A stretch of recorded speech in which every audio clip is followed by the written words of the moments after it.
ഇന്നത്തെ വീഡിയോയിൽ ഞാൻ പറയാൻ പോകുന്നത് ഡെയിലി യൂസിന് പറ്റിയ കുറച്ച് സെൻറ്റൻസുകളാണ്. എപ്പോൾ എന്ന് പറയാൻ ഇംഗ്ലീഷിൽ വെൻ എന്നാണ് നമ്മൾ യൂസ് ചെയ്യുന്നത്. കൂടാതെ എപ്പോൾ എന്ന് പറയുമ്പോൾ സമയമാണ് ഉദ്ദേശിക്കുന്നത്.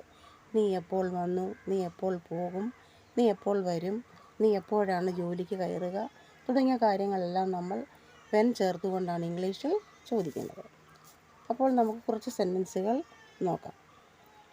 നീ എപ്പോൾ എത്തും എന്ന് പറയുമ്പോൾ എത്തിയിട്ടില്ല, എത്തുമെന്ന് മാത്രമേ ഇവിടെ പറഞ്ഞിട്ടുള്ളൂ. ഇത് ഫ്യൂച്ചർ ടെൻസാണ്.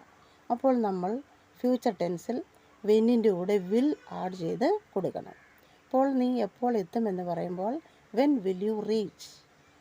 നീ എപ്പോഴാണ് പോകുന്നത് എന്ന് ചോദിക്കാൻ എങ്ങനെ പറയും? When will you go. നീ എപ്പോഴാണ് വന്നത് എന്ന് പറയുമ്പോൾ നേരത്തെ വന്നു കഴിഞ്ഞ കാര്യമാണ്. അപ്പോൾ അത് പാസ്റ്റ് ടെൻസ് ആണ്. വെന്നിൻ്റെ കൂടെ നമ്മൾ ഡിഡ് ആഡ് ചെയ്ത് കൊടുക്കണം. When did you come. നീ എപ്പോഴാണ് കഴിച്ചത്? When did you eat. നീ എപ്പോഴാണ് കളിക്കാൻ പോയത്?